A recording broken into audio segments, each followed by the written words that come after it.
do neonazista, o cara assistindo o meu sermão, e no fim do sermão eu tive a oportunidade de conversar com ele. Fizemos amizade, e é a história dele que eu quero compartilhar com vocês.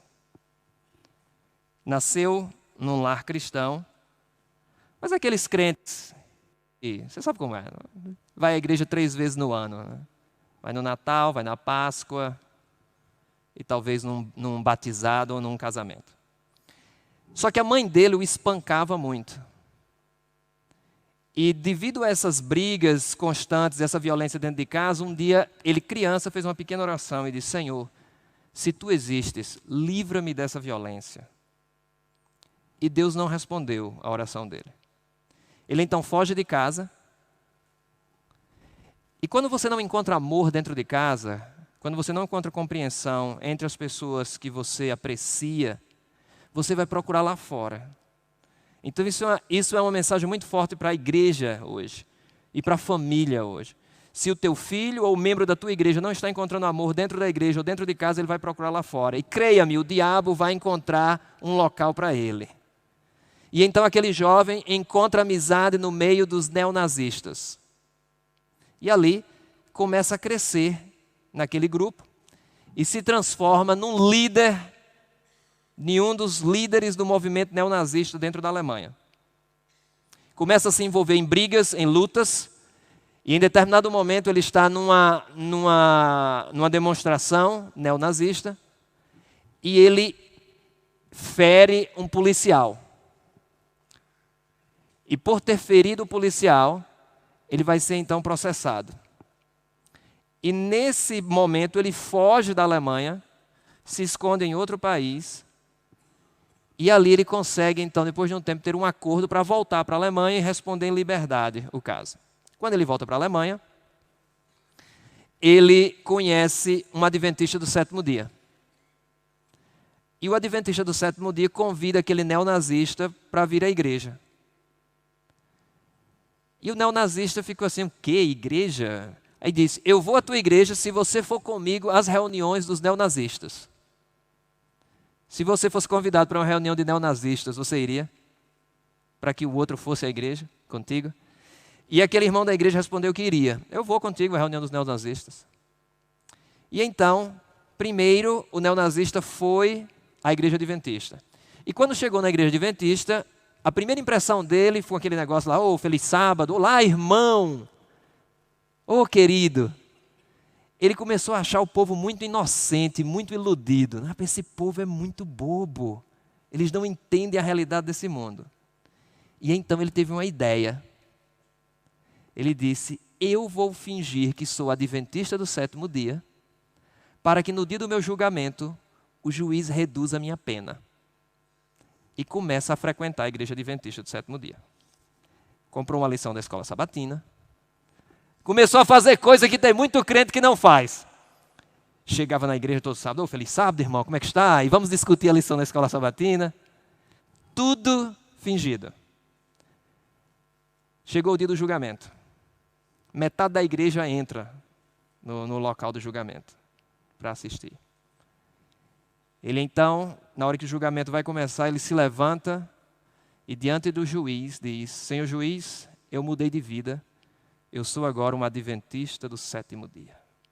E eu te digo algo, para dizer isso dentro da Alemanha, você tem que ser muito corajoso, porque só há 30 mil adventistas na Alemanha. Então ninguém sabe o que é adventista. Então eu sempre faço esse desafio às igrejas que eu prego. Eu digo: coloque um irmão na esquina, nesta esquina onde está a igreja, e pergunte às pessoas que passam na frente da igreja se eles sabem onde é que fica a igreja adventista do sétimo dia.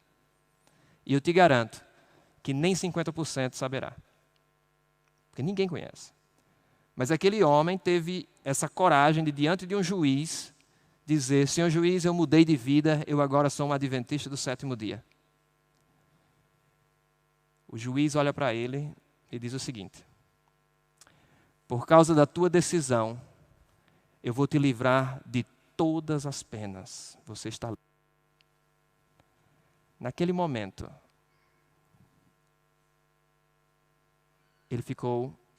ele olha para os irmãos, olha para o juiz, e ele me contou que naquele momento, ele entregou a vida dele a Jesus Cristo. Porque ele disse as palavras do juiz. E você entende quão profundo isso? O juiz, as palavras de um juiz te livrando da pena, da queda, do sofrimento. As palavras de um juiz libertaram aquele rapaz de todo preconceito, de todo um conjunto de ideias falsas que o envolviam e transformaram a vida dele. Ele não se converteu na igreja, ele se converteu na sala do julgamento, quando o juiz, por causa da decisão dele, o liberta. E é interessante que a palavra de Deus diz: se crês com teu coração e confessas com os teus lábios, tu serás salvo. Aquele jovem sai da sala do julgamento como uma nova criatura. Vocês entendem que, por mais caído que você esteja, com mais coberto claramente você esteja de pecados e problemas, Deus pode te restaurar. E ali estava ele, adorando ao Senhor, que o libertou, adorando junto com aqueles que um dia ele odiou, os estrangeiros. Aquele jovem estava ali num grupo de pessoas de várias nações, de várias cores. Aquela foi uma história, quando ele me contou aquilo, eu fiquei assim, encantado e impressionado com a capacidade que Deus tem de resgatar qualquer pessoa, de pegar um juiz e transformá-lo completamente. E Deus pode usar você também.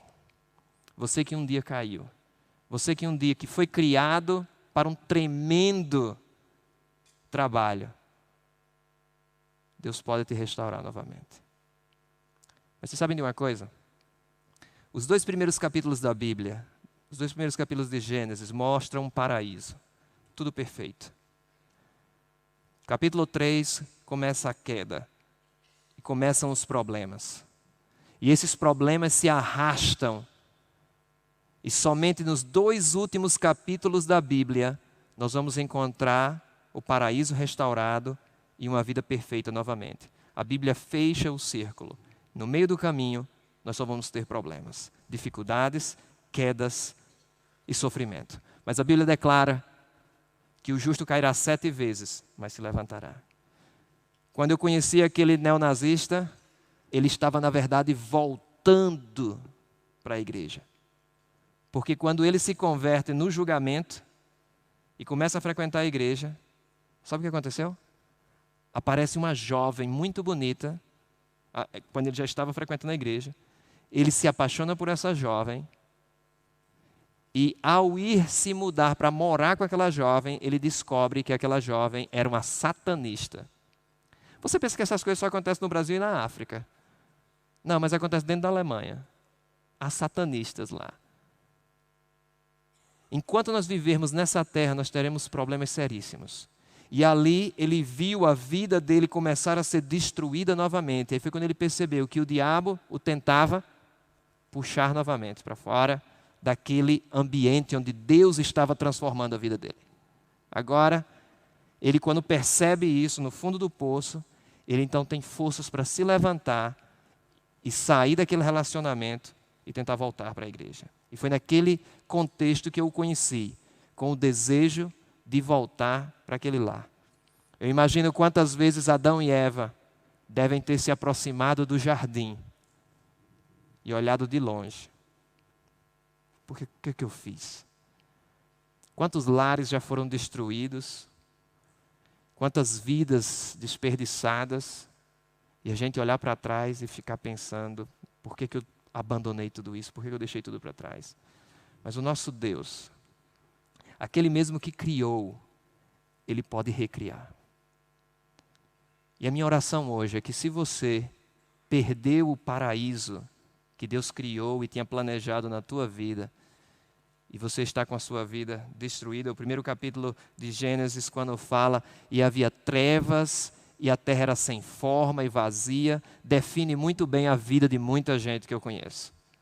Uma vida sem propósito, uma vida de trevas, uma vida de tribulações, mas Deus chega e diz, haja luz.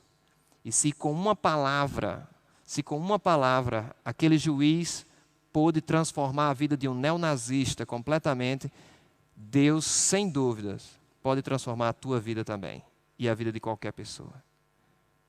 Que Deus nos ajude a entendermos isso e nunca desistirmos, que nunca é tarde. Se você tomar a decisão hoje, independentemente de em que situação você esteja, Deus pode recriar o que Ele sempre quis fazer na tua vida. Uma vida de propósitos. Ele quer te abençoar para que você seja uma bênção.